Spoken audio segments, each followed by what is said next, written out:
Hi everyone, I'm Lisa. And I'm Nick. And you're listening to It Takes Two, the podcast where two people take two movies with the same plot or premise and watch and discuss them. It's been a while for us, but for you it's been probably 2 weeks. Welcome back to It Takes Two. We didn't go anywhere. We did, but the podcast didn't. In this episode we're covering off The Object of My Affection and Chasing Amy. Yes, it is Pride Month. It is indeed. And we've gone for some weird options. Where people are not very respectful of people being gay. I had never seen The Object of My Affection. Yeah. Which has... And I'd never seen Chasing Amy. Yeah, so we were coming at it from different points of view. Mm-hmm. Jennifer Aniston, Paul Rudd. Yes. Very interesting couple in this episode, in this movie. Yeah. And with Chasing Amy, it's Ben Affleck and Joey Adams, along with Jason Lee being the triangle in this relationship. Yeah. Now, I have been reluctant to watch Chasing Amy for a very long time because it seems very disrespectful to gay people. Yeah. And you insisted, you've been pretty insistent the whole time that I should watch it and give it a chance. I've given it a chance, and I think it's very disrespectful to gay people. And you were like, well, you gotta wait till the end and we'll see the ending. And then I waited and I was like, what is he talking about? It's not good. I will say, from my perspective, coming out of this, I do still feel like The Object of My Affection is more respectful on the whole of different sexualities. Yeah, it's an interesting story, because obviously, spoilers, Jennifer Aniston's character is in a relationship, Paul Rudd is in a relationship. Paul Rudd was in a relationship with a man. And then when they meet each other, Paul Rudd's boyfriend, who's been with for 4 years, is planning on leaving him and telling people at a social event about this. Yeah, so Jennifer Aniston's character is like, oh, I hear you need an apartment. And he's like, no, what's happening?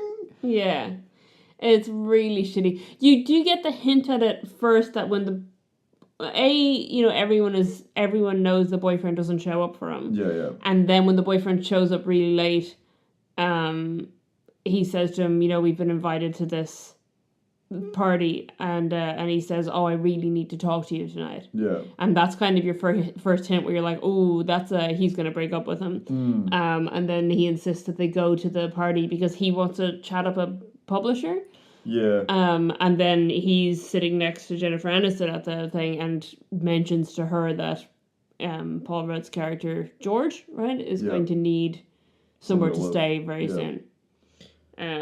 Ahead of him actually telling him. I think he just doesn't assume that they're going to end up catching up before he talks to him, but it's still a shitty thing to do. Yeah, it's a very interesting way into the movie because, like, Paul Rudd's character is quite heavily liked. And for a movie that came out in 98, for him to be openly gay and around children in an educational point of view is actually quite interesting, and it's very, because it feels like a West Coast thing, but it's set in New York.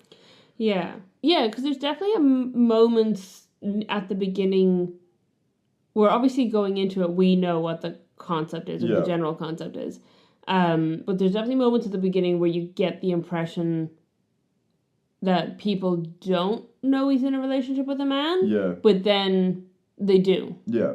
So he is actually more open than you think it is. Because it is like almost parallels in Chasing Amy with I can't think of his name, the gay male character in that. Begin with a D? Sorry, yes. I was going to say it's a complete opposite for Chasing Amy because they are very, like... Yeah, it's what I mean is scared of gay people. Yeah, there's this character who we're introduced to as their friend who's a gay man who very much is putting on a persona to seem straight. He plays to help because they work in comics. Yeah. And he plays this character on stage that is very much... well, he literally quotes it. He says black rage, and it's about, like, the white people keeping black people down. Yeah, he's trying to be like James Baldwin or someone, Yeah, or yeah, yeah. like it's very much, playing into kind of civil rights era, Yeah. and like the Black Panthers and things like that, like that kind of, those are the kind of stereotypes he's going for, and the idea is that he is a black gay man and he can only be one stereotype. Yeah. And he can't hide the fact that he's black. Yeah, it's Dwight. Dwight. Elwell as Hooper, yeah. Oh, it's Hooper. Oh, so I was getting the actor's name rather than the character's name. That's fine. Dwight. Yeah, but it very much like when you meet both like George and Hooper, like you get this kind of two sides to them, but then it turns out in Object of My Affection, George is actually quite open. Like people around him do know that he's gay and is in a relationship. Yeah, it's quite interesting because you get the same sort of setup of like the opposite setup where you get these two boys from New Jersey being one fascinated and two terrified of homosexuality. Jason Lee's character Banksy is like the right across the spectrum when it comes to this. Obviously, spoilers for the end of the movie, but like, I think that's such a cop-out, by the way. Why? For me or for the movie? In the movie, like, I think it's such a cop-out. We will spoilers for the end of the movie, and I mean they don't really dig into it, but the supposed reveal is that the reason he's so homophobic is because he's gay. Yeah, which is the epitome of bullshit gay writing by a straight white man. You're gonna say Kevin Smith's not straight? So it's very interesting because Kevin Smith, Kevin Smith obviously, Clerks and Mallrats and Dogma and all that other jazz. Jay and Silent Bob. He wrote this from a point of view of being confused about his sexuality. Right. Obviously there was as it was referenced in Chasing Amy, and I'm not defending the movie, I'm just saying, there's dick and fart jokes are the way to go. Like that's like the running gag through the movie of just but there's a lot, like a ridiculous amount of homophobia. Yes. There is racism, there is sexism from these characters that we're supposed to identify with, I guess, which I don't. And obviously we're written from Kevin Smith's point of view. Like Ben Affleck's character is supposed to be himself. Yes. No, he has said that outright. So don't. He wrote it as himself. It's a little hard to be like, I'm Ben Affleck in this situation. Yeah. And both Ben Affleck's character and Jason Lee's character are horrible human beings. They're awful people. I wouldn't want to spend a second with either of them. And the fact that the most confusing thing in the whole movie for me is not that the lesbian character, whose name isn't even Amy, that annoyed me. Yeah. What's her name? Ashley? No, something else became Alyssa. Yeah. It's not that she turn straight, so that is bullshit. To turning straight. People are allowed to be bisexual, okay? And weirdly, the scene where all her lesbian friends find out that she's dating a man and are kind of disappointed in her, that does happen in real life, but probably not the way that Kevin Smith imagines it. But it's not the fact that she is bisexual. That's totally fine, even though they never say that at all once in the movie, or pansexual, or whatever she is. It's the fact that, like, she's just suddenly so obsessed with him, and she's like, I was just waiting my whole life to find the perfect someone, and it's you, you're so wonderful, and he's just this, like, garbage bag dressed as a human. Like, there's no redeeming qualities for him at all. He never does anything actually nice. He doesn't have any good opinions. He doesn't have a personality. He doesn't, like, do anything. He's just, like, the most mediocre. He's below average. He's below mediocre. He's just, like, a level of scum. And she's like, oh, all I needed was to see you, and now I like men. And it's like, what What are you talking about? Yeah, it is very. The movie's tone changes quite a lot. It goes from, because I feel like the whole universe of Kevin Smith movies, because they are in one shared universe, like the characters come back and forward even though they're played by the same actors. Yeah, that's weird to me. Yeah. I did write a note about that at one point where I was just like, how does this like why is Jay and Silent Bob situation Yeah. make sense? Because like Ben Affleck is in these other movies as different characters. Yeah.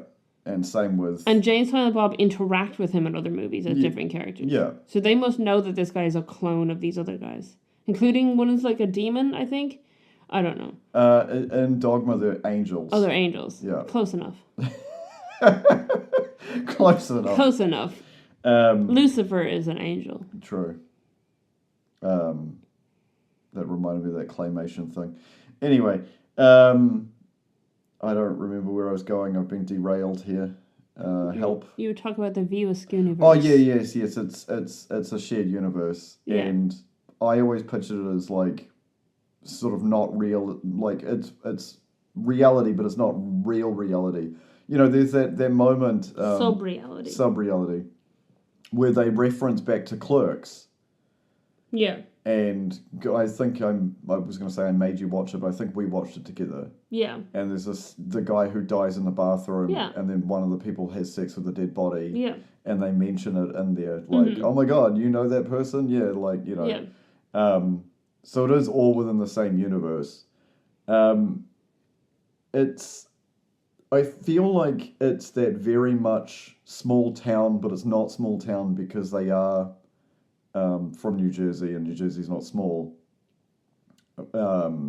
Sort of like this like teenage mindset about sexuality. And I think that's where the movie's playing from. Where I feel in The Object of My Affection, it's far more realistic. Yeah. There are some moments that were sort of like, oh, I don't feel comfortable about this. Because in the movie, they move in together. Paul Rudd, Jennifer Aniston move in together. Yeah. There's off and on between her and her current boyfriend, who's like, looks like a 60-year-old man. And you know, 98, Jennifer Aniston was like, you know, front page magazine. Friends was so popular, that kind of era of her being super popular. And they sort of end up in a relationship where they're dating each other, but not, they're romantically involved, but not physically involved. Who? Paul Rudd and Jennifer because Aniston? They're not supposed to be romantically involved, but she definitely falls in love with him. Yeah. But it's more, I find that more believable than Ben Affleck saying he's in love with Alyssa and the other one. I think that from the get-go, Ben Affleck is in lust with Alyssa. Yeah. But there's never, like, I don't feel like there's a connection there. Can you remind yourself just of, like, why I mean that it's like the schoolboy ideal of sexuality and homosexuality is that cringe scene where he confesses how much he likes to Alyssa in the car, and they get out and then they do the whole, like, massive interaction in the rain. Yeah. So that whole moment is so that's the only time anyone makes any sense in that movie. Yeah. Is her reaction to it. Yes. And then she comes back and kisses them, and then it's not gay anymore. Yeah. And it's like, did we enter an alternate reality right at that moment after she left, and we're suddenly in his, like... But that whole sequence reminds me of The Notebook, where he's talking about how he wrote her a letter every day. I gave up on The Notebook halfway through it, so I've never seen the end of The Notebook. But I just find it funny that these two scenes are borderline similar. Right. From setup to execution to one person monologuing and the other person completely changing their mindset. And that's both...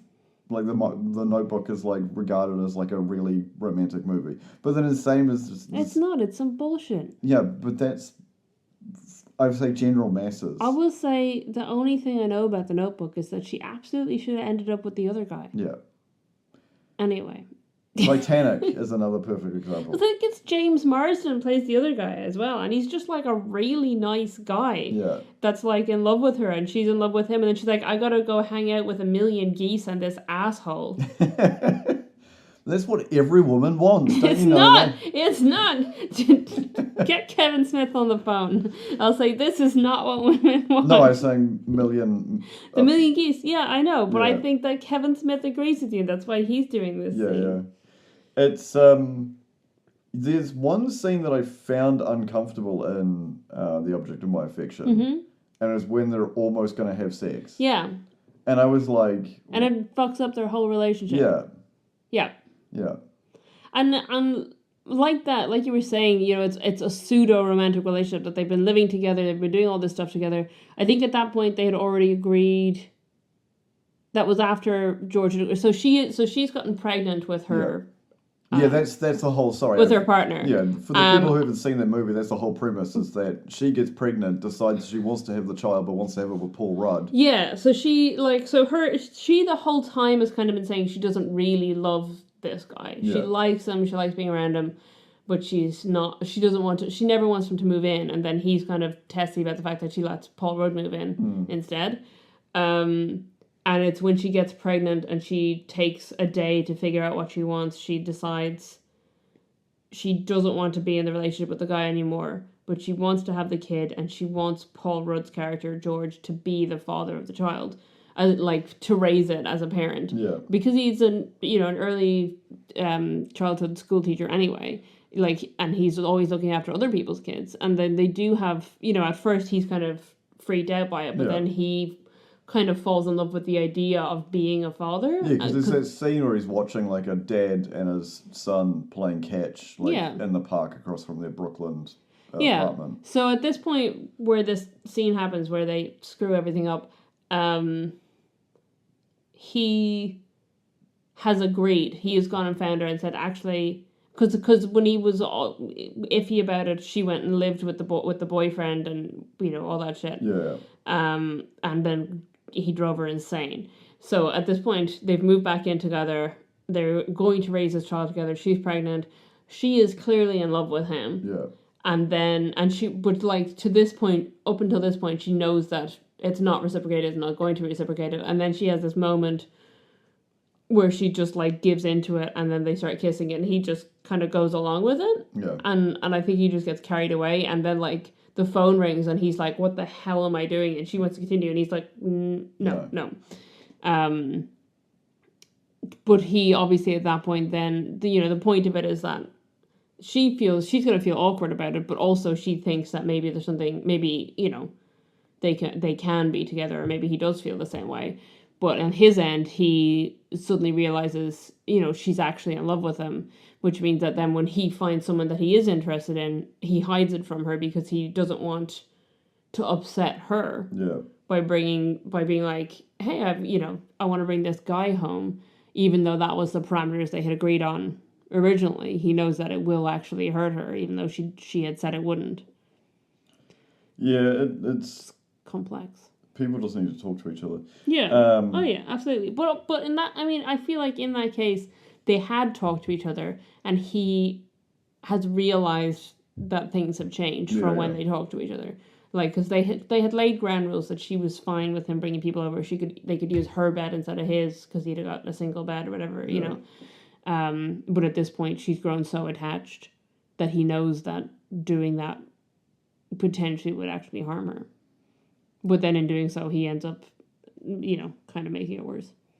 Yeah, because I think they go through like a sexual history thing in a much safer environment in The Object of My Affection, where the reveal of chasing Amy's, her Alyssa's sexual history is just so mind blowing to Ben Affleck's character that he just recoils from reality and horror. And it's so funny that the same thing happens kind of in both movies, but they have opposite reactions. Yeah. Because in The Object of My Affection, she finds out that as a teenager he slept with a woman, and then she's like, oh, he could be interested in women. Yeah. Whereas Ben Affleck finds out that Alyssa slept with guys as a teenager, and he's like, "That's disgusting. I can't believe she slept with men before me." And it's like, what are you talking about?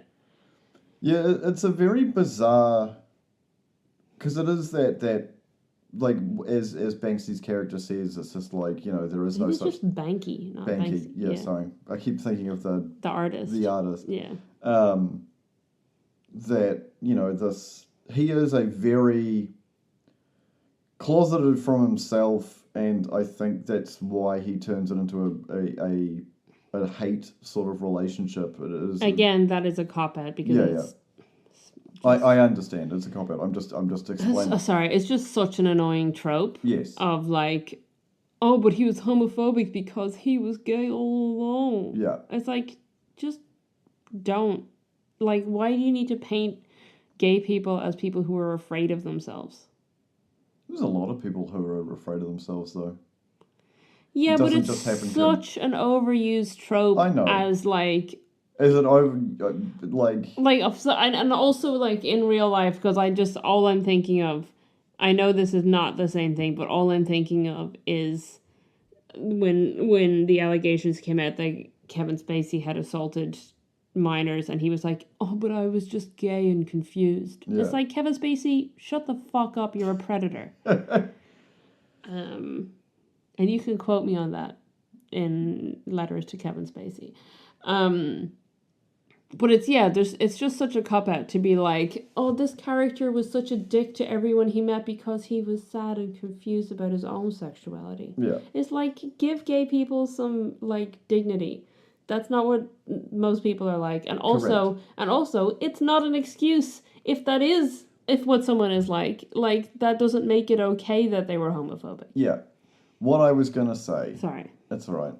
We're both on the same page.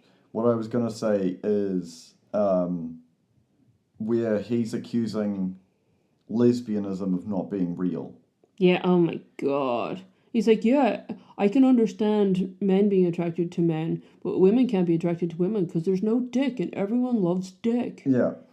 I think that's an exact quote from the movie. Horrifyingly. So stupid. And I think that's the bullshit that Holden, Ben Affleck's character, is sort of like getting into as well.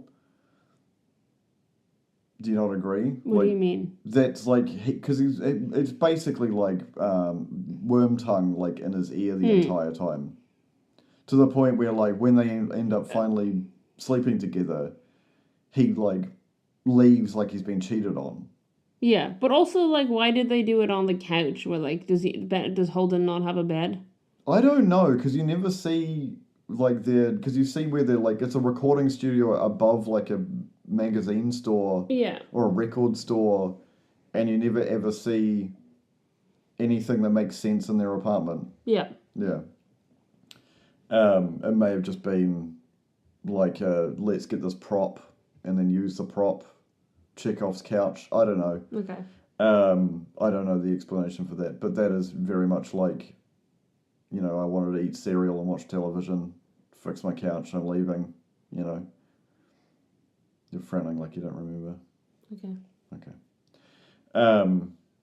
There's very different tones to these two movies, even though they are similar enough to warrant this whole episode. They came out a year apart from each other, so they are twin films. They are.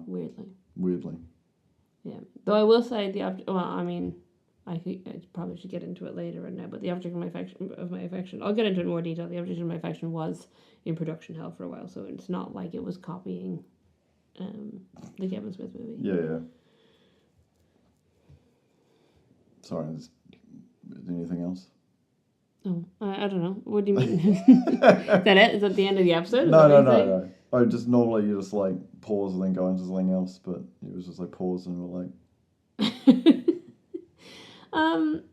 I don't know. I'd like to know what your thoughts are around, how these films handled the topic of homosexuality. Because these are both 90s films, and we have watched other 90s films from this. I feel both of them fall into tropes. Yeah. In a negative way. Jess Franner's character falls in love with a gay guy, and it's sort of like that. You could look at it from the ideal of like unattainable man, and that sort of where you definitely have in a less toxic and less homophobic way. They are sort of very similar between Holden and Jennifer Aniston's character, Ben Affleck and Jennifer Aniston's character, because they are based. One might say. Yeah, Bennifer. Did they ever date? No, he just dated lots of other Jennifers. That's right. Aniston. No. Garner and Lopez. Yeah, that's right. Gee, God. He married both of those, right? Jennifer Garner and Jennifer Lopez. I don't remember. I think he's married. He possibly has married both of them multiple times. He's done some weird. He just back and forth between Jennifer Garner and Jennifer Lopez. Let's have a look here. But not. The spouses Garner was between 2005 and 2018, and then Jennifer Lopez was between 22 and 25. But he was with Jennifer Lopez before Jennifer Garner as well. Yeah, but I don't think they were married before that. Oh, okay. They were engaged, I think, and then they broke off the engagement, and he dated Jennifer Garner. I don't know enough about it. Jennifer Aniston was with Brad Pitt. Yeah, that's so right. were they also Bennifer? No, probably not. Oh, so Affleck and Lopez dated between 2002 and 2004. Right. So he dated her first. Yeah. And then married Jennifer Garner. Yeah. And then married Jennifer Lopez. Yeah. That's confusing. Is he incapable of dating someone who's not named Jennifer? I don't know. And he never dated Jennifer Aniston. Crazy. Yeah. I don't remember where I was going. I am lost. We're off the map. It's the same concept. It's just one is far more homophobic than the other. It's the unattainable man, and then Ben Affleck is like, I straightified a lesbian. Is that his like mindset of it? I guess so. When in reality she was just trying to find herself, and it just becomes this weird male fantasy toxicity of like, I found that with you. After all the weird sex stuff that I've ever had, you were the one that was enough for me. And then you end up in the weird love triangle where Banky's also in love with Ben Affleck. I mean, it's not actually established though. We just have Holden like asserting it and Banky being like, "What the hell are you talking about?" It is, and then at the end they just keep nodding at each other from a distance. Yeah, it is canon within the universe. Okay. Because he ends up dating Hopper. Oh, does he? Yeah. Oh, that's kind of cute. Yeah. So that sort of ends through, and I think there was Jay and Silent Bob Strike Back. I think is when they're like on a date together, like going to the movie that Jason Biggs and I can't remember who the other character. Dawson's Creek. Katie Holmes? No, Dawson. Oh, Jeff Vander Beek. Yeah. Yeah. It's like I literally was just trying to think of because he plays himself in Don't Trust the Bee in Apartment 23. Yeah. And I was like, what is that man's name? Because they're James Vander Beek. Yeah, they're trying to shut down the Blunt Man and Chronic movie. Okay. Yeah. All right. It's a whole universe. It's weird. Yes. But yeah, that's basically the same, except for that. It's the same. It's the same. Yeah, I do think that, like, to some extent she thinks... But I don't think she initially thinks it. I think Holden thinks it the whole way through. Yeah. I think the whole time he thinks, yeah, she says she's a lesbian, but she'll fall in love with me. Yeah. Whereas... And then he's, like, surprised. And then and that's why he, like, confesses love to her the way he does and, like, tells her all this shit. And then she's like, what are you talking about? I am a lesbian. Yeah. And then, whereas in The Object of My Affection, she does fall in love with him, but she knows initially, at least, that, you know, there is a boundary there and that he's not, you know, because he's gay, he's not going to be interested in her. And then she kind of, like, trips up on the fact that he has had sexual relations with a woman before and is like, oh, maybe maybe there's something there, and gets kind of hung up on that to the point that then she does get really upset when she realizes that he's been dating this guy. And, and she tries to pass it off as being upset that he didn't tell her, but it's very clear, it's made very clear in the movie that she is actually just upset that he doesn't return her feelings. Yeah. But I think the fact that she even tries to pass it off as something else is she knows that it's irrational. Like, she knows that she shouldn't have ever expected him to reciprocate those feelings. Whereas I feel like Holden just always expected. Here's what you can take away from both of these. There are way better movies out there that understand and have boundaries around, like, people's sexuality. Yeah, oh, absolutely. Yeah. Some of which we've covered on the podcast before. Yeah. Definitely. But it is interesting to me that these are a year apart and have a totally different concept of what homosexuality is like. Yeah. Just entirely different. And what people's thoughts about homosexuality are about. And they're both set in New York State. Yeah. Yeah. Because you could see how much of a difference between, like, cultures there are, like, living in Brooklyn and living in New Jersey, and how accepting, like, New York as a place is. But then, like, even New Jersey is a different state, you know that, right? Yeah, but okay. it's across the bridge. You can, like... Yeah. It's the equivalent of, like, claiming because it's a different island, it's a different place, when you can see the South Island from the I know, but they are two different states. But but I mean... Chasing Amy is largely set in New York as well. It's set between New York and New Jersey. Because she lives in New York, but they live in New Jersey. And they meet her in New York, even though she's from New Jersey. Yeah. But yeah, so they are both largely set in New York. And, at around the same time period. And yet, everyone is very respectful of George being gay and what his relationships are like, even though he does still need to keep it kind of on the down low to some extent. Yeah. Whereas in Chasing Amy, she actually doesn't keep it on the down low. I mean, we do obviously have, was it Hopper? Who does have to, in his professional life, pretend to not be gay, which is sad. But then we have... the lesbian bar where everyone is very out and open, and she's happy to be out and open. But it's not so much in his... It's more of his public image. Right. To sell his product. Yeah. Yeah.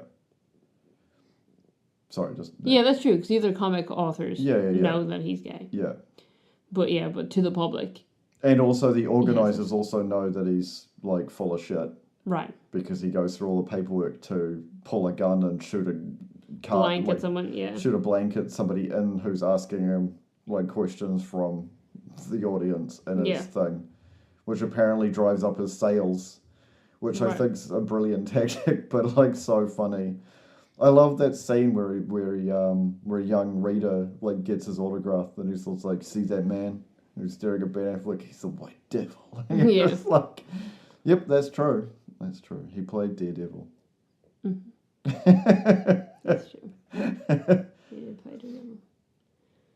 I did take a note at one point, which was just, does Ben Affleck know how to close his mouth? I had this theory after watching this movie. So I spent a lot of the movie just being very focused on how large Ben Affleck's head is. It was astounding to me. You mentioned it so many times. It's so much larger than everyone else in the movie. And I thought Jason Lee was a guy with a big head. Do you know what caught my eye? What? How big his head is? When you were focusing on how big his head was. Mm-hmm. Were you looking at his teeth? No. Oh. I was trying to guess, were they pre or post Armageddon teeth? It's the cigarette stains on everybody's fingers. Oh, I wasn't looking at that. Because that's not something you really see very much in young people these days. Yeah. But, like, this is before he was, like, super famous, because otherwise we wouldn't have been making this friggin' movie. Yeah, but, yeah. like, Pre-Armageddon teeth. And I think that's the problem. I think the reason they had to replace all his teeth and his teeth look like baby teeth is because his head is so large that his teeth look really small. But I also came up with a theory during this movie, which was Ben Affleck doesn't know how to act. because I don't think I've ever seen him acting in anything. And he thinks acting means staring blankly with your mouth open. Yeah. So when his mouth is closed, he's not acting. But when he thinks he needs to act, he just goes like this. I mean, But audience can't see that. I will describe it. Lisa's eyes are only partially open, and she has a blank look on her face, and her bottom lip is away from her top lip, and there's a small gap between her upper and lowercase. I was going to say lowercase teeth, but that's not correct. My lowercase teeth. Yeah. My little teeth and my big teeth in my mouth. Yeah. They're like shaped like different letters of the alphabet. Yeah, it kind of looks like you're waiting for something and extremely tired. Yeah, it's like he just woke up. Yeah. So every time like someone has a monologue at him, or like she's like screaming at him, you're like, I can't believe this, and he just goes like, He doesn't make that noise, but that was the audio representation of the face I was making. Yeah. Literally look at any like reaction shot from Ben Affleck in any movie ever, and I guarantee that's the face he's making. I don't even need to have seen that many movies to know that. If you look up, how many Ben Affleck movies have you seen? Probably like 5. Okay. I don't know. Are you gonna look up all the Ben Affleck movies and see how many I've seen? Yeah, I was just going to. I've seen this one. Yeah, I've seen a lot of the Kevin Smith ones because you're a Kevin Smith fan. Yeah. I hadn't seen any Kevin Smith movies till Okay. we were together. You've seen Buffy the Vampire Slayer? Not the movie. Oh, okay. He's uncredited in that. You've seen Dazed and Confused? Yeah, I've seen Dazed and Confused. You saw Mallrats? Yes, we watched Mallrats together. You've seen Chasing Amy? Yep. Have you seen Good Will Hunting? Yeah. Okay. He's in Shakespeare in Love? Yes, I've seen that. Armageddon? Yeah, we watched that together for the podcast. Dogma? Yeah, I've seen that. Reindeer Games? No. That was a weird one. Jay and Silent Bob Strike Back? No. Okay. Have you seen Pearl Harbor? No. Sum of All Fears? No. Where he plays Jack Ryan? No. You've seen Daredevil? Yes, I've seen his Daredevil. Have you seen Giggy? The weird one with Jennifer Lopez. Is it the one with Giggly? Yeah, Giggy. Giggly? Yeah, whatever. With an L in it? Yeah. Apparently he also was in... I haven't seen that, but it came up in the notes for this movie that apparently he also was in love with the lesbian in that movie. Right. Okay, anyway. Paycheck. That's a weird one. Is that like a Total Recall type situation? Yeah, it's a Philip K. Dick story. Yeah. Okay, cool. Yeah. Jersey Girl, I Made You Watch. Did you? Oh, you did. Yeah. Yeah. That's the one where we're at 10 so far. That's actually twice as many as I thought I had seen.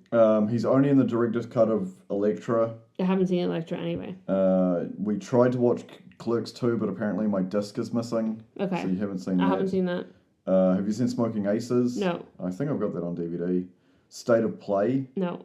He's Not That Into You? No. Oh, he's just not that into you? Yeah, I have seen that actually. Okay. I watched that on an airplane in the 2000s. The Town? No. Argo? I have seen Argo. Where he also directed. Yeah, I knew he directed. Yeah. Gone Girl?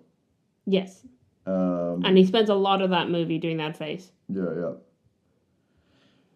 Batman? No. Oh, you haven't seen the Batman movies. Apparently he's in The Accountant, Justice League, the reboot of Jay and Silent Bob. No. Justice League again. No. Haven't seen Deep Water. No. Haven't seen Clerks 2. No. Haven't seen The Flash. No. And apparently The Accountant 2. No. Which is a new one that's come out. But it does explain, because when I saw The Accountant 2 was coming out, I was like, oh, it's the sequel to that movie. And then I read what The Accountant was, and I was like, that's not the movie I was thinking of, but it's Paycheck is the movie I was thinking of. That's what I thought it was a sequel to. Yeah, so it's not the sequel to Paycheck, it's a sequel to a movie called The Accountant, which is an entirely different movie. Yeah. So I've seen 13 Ben Affleck movies. Yeah. And I don't think I've seen him acting. Fair.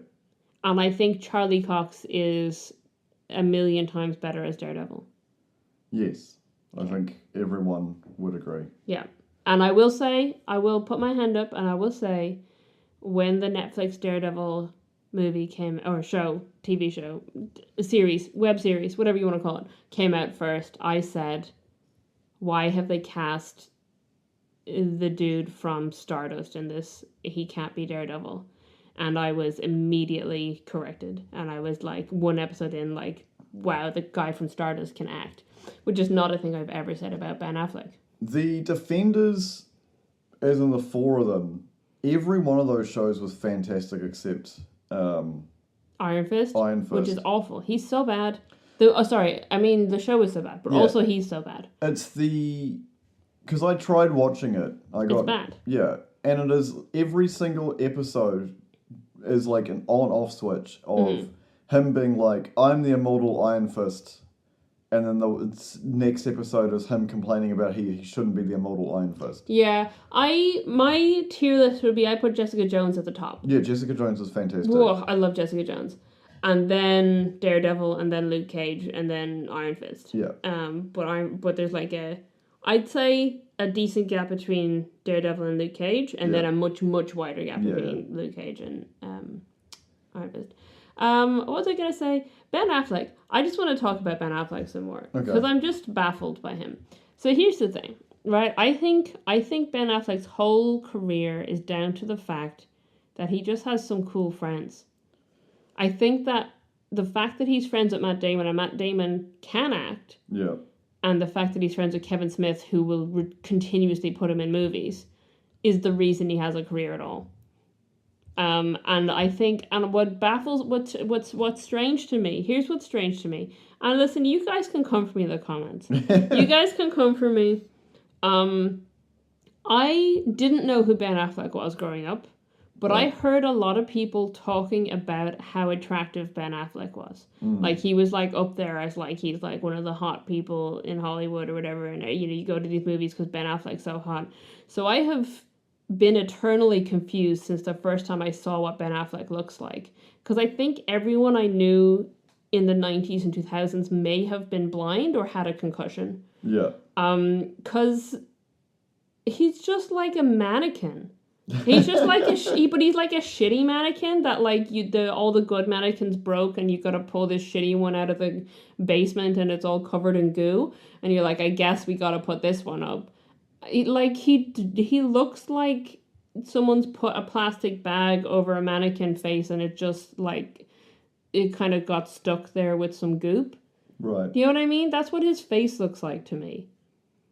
There's nothing about him that is in any way appealing, in my opinion. And I don't understand it. I don't understand. Do you get it? Do you look at him and you go like, that's an attractive man? No. Yeah, I don't understand. But you look at Ryan Gosling and you say, that man's attractive. He is attractive. There you go. I don't quite see the Ryan Gosling thing as much as you do, but like I can see it to some extent. But then, Ben Affleck, I don't see it. People find Benedict Cumberbatch attractive. That I don't understand. At all. And Eddie Redmayne. More so than Benedict Cumberbatch, but I still don't agree. Okay. But like, to some extent, I can look at Eddie Redmayne and I'm like, I guess there's aspects here that I can understand why people are putting these together and going, oh, I like that. Yeah. Benedict Cumberbatch? No. Ben Affleck? Absolutely not. Fair. You're right. Those are in like a weird niche. A weird place together. Paul Rudd. Paul Rudd is attractive. Yeah. We can both agree. Absolutely. Yeah. I will say, here we go. Controversial opinion. Jason Lee is way more attractive than Ben Affleck. Interesting viewpoint. Of the people in that movie, like, why is Ben Affleck the one that everyone was like, that's the hot guy? I don't see it. And actually, here's another thing, because Kevin Smith has said, and I'm not a Kevin Smith fan, but Kevin Smith said about casting Ben Affleck as essentially himself, that he felt like he was being optimistic in the looks department or something. But honestly, Kevin Smith looks better than Ben Affleck. I was looking at him in that movie. He plays Silent Bob. I was like, that's a better looking guy than Dopeface across from him, who can't like make a facial expression. He doesn't have muscles in his face to make a facial expression. I think he's got some kind of facial illness that like the muscles in his face don't work, so he can't like operate his face to like show an emotion. Have you ever seen Ben Affleck have an emotion that isn't just vaguely confused and sleepy? I was going to say, like, Argo, he just comes off as vaguely confused and sleepy. Yeah. I mean, it works in Argo because he's supposed to be kind of confused and sleepy in that movie. Yeah. Well cast. I mean, he cast himself, right? He directed himself. He was like, don't worry, I got this. This is the movie where I get it. He is extremely confused in Gone Girl. Like, the entire movie, the premise of why the movie works. Yeah, and he comes off as a murderer because he is confused. Yes, also, yeah, there's a whole plot point in Gone Girl where they're like, look how he smiles like a serial killer because he can't actually do a facial expression. Yeah. And you're like, yeah, I believe that because Ben Affleck doesn't know what a smile looks like. You can wipe out every Batfleck because he's playing Bruce Wayne, but in reality, he's just not emoting. Yeah. That's a good question. People, send me your photos of Ben Affleck doing an emotion. Making a facial expression that's clearly an emotion. That's not, I'm running away from an explosion or blowing something up as well, because that would also rule out Armageddon and but that's Pearl not, Harbor. He doesn't have an emotion though. He's just like, oh, blah. Most of this episode is just me roasting Ben Affleck's face. So I'm sorry if that's not what people wanted to hear this Pride Month. This Pride Month, listen to your local queer complain about what Ben Affleck's face looks like. Yeah. Do you want to get into some trivia? Yeah, sure. I know how much money Chasing Amy made, so... Yeah, Chasing Amy made less at the box office than the budget of The Object of My Affection. Correct, but what was the budget of Chasing Amy? Here's interesting. Let's get into the trivia. So I will say the budget in the end was $250,000. Yeah. But Kevin Smith originally pitched the idea to Miramax, and he let them know he had written the parts for Ben Affleck, Jason Lee, and Joey Lauren Adams. Yeah. And Miramax said, we'll give you $3 million if you cast David Schwimmer, Jon Stewart, and Drew Barrymore. Which would have been great, because then we would have had a David Schwimmer movie versus a Jennifer Aniston movie. That would have been fun. That would have been really funny. And he said, no, I won't do that. And so they didn't give him the $3 million. What did I just say about the cast of Friends being so hot in that era? Yeah, absolutely. Yeah. They were, they would have got... Because I think that was one of the most... 12 times the budget. They would have got 12 times the budget. One of the most mind-blowing things about, watching one of my favourite HBO shows, which is Band of Brothers. Mm-hmm. Having David Schwimmer play, in that era of, because a lot of the other actors are, up and coming. Yeah. Versus, David Schwimmer's also in there. And you're like, what? But he was, the guy for a long time. Yeah. Not a lot of them, obviously. I think they were so probably contractually locked down to that stuff. Oh, yeah, absolutely. And those two were the highest paid. Yeah. At that point. And so they did kind of unionize amongst themselves at one point and go, we're not doing this unless we're all getting paid this amount. Yeah. Which was the right thing to do. Correct. But for the first few seasons, it was Jennifer Aniston and David Schwimmer were getting paid a lot more than the other people on the show. So those were the two who were in demand. But yeah, so Kevin Smith was like, I'm not doing that. And then he suggested that he would make the movie himself on his own dime with the three actors, and then Miramax could buy it for distribution if they wanted. Yeah. And then they were like, actually, that's a good idea. We'll give you $250,000. So a 12th of the budget that he would have got if he put David Schwimmer in there. And then the box office it made $12 million. And then the only other thing I took down for that movie was that the script was inspired by his experience with his girlfriend at the time, who was Joey Lauren Adams, who plays Alyssa. So that's weird and confusing. Yeah. But I couldn't find anything about her being a lesbian or her being queer in any way. So I don't think that's what I think it was just... Yeah. The relationship part of it was based on that. I don't know what was based on it. Yeah, it's all... I think it's a... When you start...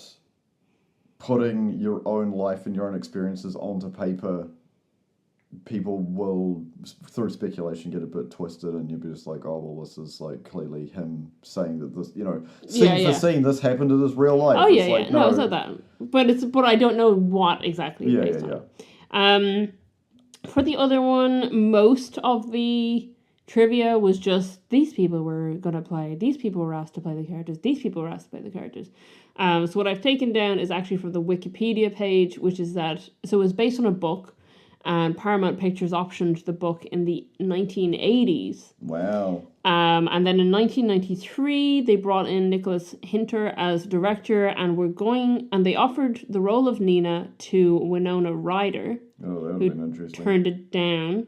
So then they cast Uma Thurman and Keanu Reeves. That would have been a weird movie. So it was, because there's another person who cannot emote very well. Uma Thurman or Keanu Reeves? Keanu Reeves. I love him. I absolutely love Keanu Reeves, but you were correct. He's a great person. But there's a reason he plays emotionless killing machines. Oh yeah. He's been in some things where he's very fun as an actor, but I think he's extremely fun in Bram Stoker's Dracula, where his accent changes constantly. Terrible. That is terrible. I was gonna say Always Be My Maybe, where he plays himself, which is just the funny. I love that scene. Everyone just watch that one scene from that movie. Look up Always Be My Maybe Keanu Reeves scene, and it's so funny. But I think he can act, but I think he has like a small wheelhouse of how he can act. I think in Cyberpunk, he's great. He's absolutely fantastic. He's so good. So Keanu Reeves can act, but he has a limit to how he can act, and he plays characters who fit that. Yeah. He doesn't try to play beyond that scope. Anyway, so Paramount then dropped the project. And then because Paramount dropped the project, Keanu Reeves and Uma Thurman dropped out of it. And then Jennifer Aniston and Paul Rudd were cast in their place. Right. So that's weird. So the budget for The Object of My Affection was $15 million, which is $3 million more than the box office takings of Chasing Amy. Yeah. And at box office, it made $47 million. So pretty darn. So they both did pretty well. Like, if you look at like percentage profit over what they, what their budgets were, they both did really well. Obviously, there's more money coming in for Object of My Affection. But as you will know from the order in which we watch these films, Chasing Amy is the higher rated film. Yeah. And I think that is entirely because Kevin Smith fans are obsessed with Kevin Smith and will rate his movies higher than they deserve to be rated. Yeah, but it's the same with any cult director. Oh yeah, I'm sure if you look at Wes Anderson movies, like there's high-rated Wes Anderson movies that aren't very good movies. Yeah, and I am not a fan of The French Dispatch. It's the same. Come at me. Yeah, the same as Quentin Tarantino. Oh yeah, well, Quentin Tarantino's favorite film from whatever year it was Chasing Amy. Quentin Tarantino loves Chasing Amy. Yeah. Just a reminder, folks, Quentin Tarantino wrote... Ironically, I don't think there was many feet shots in Chasing Amy, but when we watched The Object of My Affection, there was there was genuinely a sequence where... I remember you asking, do you think he's on WikiFeet? There's a sequence where Paul Rudd and Jennifer Aniston are in bed together, and he's like lying down. They're like watching TV. They're not in bed together. They're in the same bed physically, but they're watching TV, and he has his feet propped up right in front of the camera, and then she's like lying on her stomach with her feet back against the headboard. Yeah. And I was like, there's like a shot here where you've got both Paul Rudd and Jennifer Aniston's feet in it. And I just was like, do you think this is on WikiFeet? I bet that is. I'm not going to go look it up because I have never been on WikiFeet and I don't want to go on it. I feel like you would get so many weird targeted ads if you've ever looked at WikiFeet. Yeah. But I would be willing to bet that there is an image from that movie in either Paul Rudd or Jennifer Aniston, or both of them if they have profiles on WikiFeet, which they assuredly do.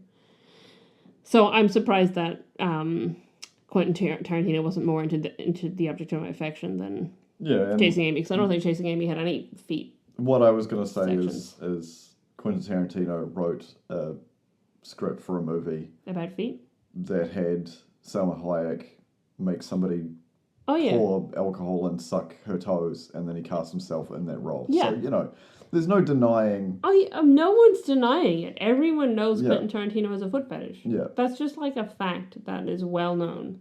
He doesn't hide it. No. He doesn't. Have you ever this is a running joke everywhere that Quentin Tarantino has a foot fetish. Has Quentin Tarantino ever defended himself and said, "I don't have a foot fetish"? No. No, because he does, and he knows it, and he doesn't give a shit because he gets paid, millions of dollars to suck people's toes. Well, no, but film it. Yeah. Yeah. Yeah. So he doesn't care. Yeah. Anyway, now we can put in, in our list of things we discussed in this episode, Quentin Tarantino's foot fetish. So, Paul Rudd's Wikifeed entry. Thank you for joining us on this episode. Stay tuned for another for this month, I'm sure. I don't know what's happening. I'm just talent. I've got a face for radio.